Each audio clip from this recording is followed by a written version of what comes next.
Hai para sahabat STMJ yang terkasih, selamat pagi, berkah dalam.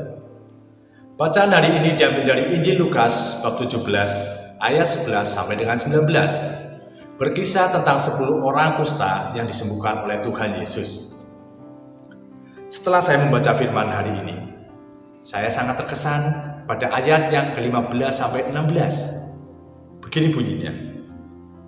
Seorang dari mereka ketika melihat bahwa ia telah sembuh, kembali sambil memuliakan Allah dengan suara nyaring, lalu tersungkur di depan kaki Yesus dan mengucap syukur kepadanya. Orang itu adalah seorang Samaria. Saudara-saudari yang terkasih di dalam Tuhan Yesus, dalam kehidupan kita sehari-hari, seringkali bertemu dengan masalah-masalah kehidupan ini. Kita pun tidak lupa datang kepada Tuhan untuk berdoa dan memohon jalan keluar bagi masalah-masalah kita. Namun, ketika doa-doa kita dikabulkan, apakah kita datang kembali kepada Tuhan untuk mengucap syukur dan berterima kasih? Dari ayat ini kita dapat belajar dari seorang Samaria yang saat itu dinilai orang mereka tidak mengenal Allah. Tapi justru mereka kembali kepada Tuhan Yesus setelah mereka sadar bahwa mereka telah disembuhkan.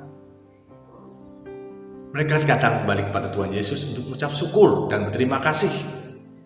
Berbeda dengan 9 orang yang katanya mengenal Allah. Mereka pergi entah kemana. Dari ayat ini juga saya ingin berbagi pengalaman iman saya. Saat itu, saya dapat masalah dalam pekerjaan saya, di mana sales-sales yang di bawahnya saya melakukan kecurangan-kecurangan.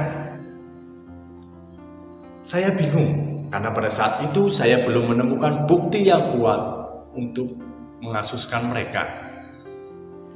Lalu saya berdoa dan mohon pada Tuhan agar diberi jalan keluar. Puji Tuhan, singkat beberapa waktu, saya mendapatkan bukti-bukti tersebut dari toko-toko yang saya kunjungi. Lalu saya laporkan semuanya itu kepada pemilik perusahaan. Singkat cerita, para sales yang nakal itu akhirnya mau mempertanggungjawabkan perbuatan kecurangannya itu dan bersedia mengganti segala kerugian karena perbuatan mereka itu. Saat itu saya bukannya kembali kepada Tuhan untuk mengucap syukur, tetapi saya malah jatuh dalam kesombongan saya. Saya merasa bahwa semua itu adalah kuat dan hebat saya. Padahal semua itu adalah karya Tuhan di dalam diri kami. Saudara-saudari yang terkasih, Tuhan kita Tuhan yang hebat. Tuhan kita Tuhan yang maha pengasih.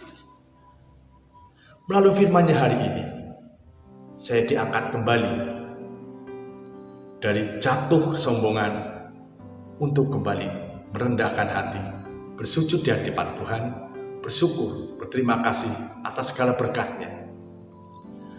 Melalui firman-firman-Nya, saya menjadi seperti sekarang ini, yang mau merendahkan hati, mau membuka hati buat Tuhan selalu berkarya di dalam diri saya.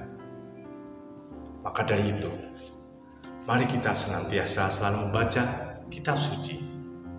Karena dari firman-firman-Nya lah, saya dibentuk dan semakin peka akan pesan Tuhan yang terkandung dalam kitab suci ini. Demikian sharing pengalaman iman saya, bagaimana Tuhan sangat mengasihi saya, sehingga saya yang telah jatuh dalam kesombongan, diangkat-Nya kembali menjadi seperti sekarang ini. Terima kasih ya Tuhan, atas segala berkat-Mu yang melimpah dalam kehidupan saya. Sekian berkat dalam. Tuhan Yesus memberkati kita semua. Amin.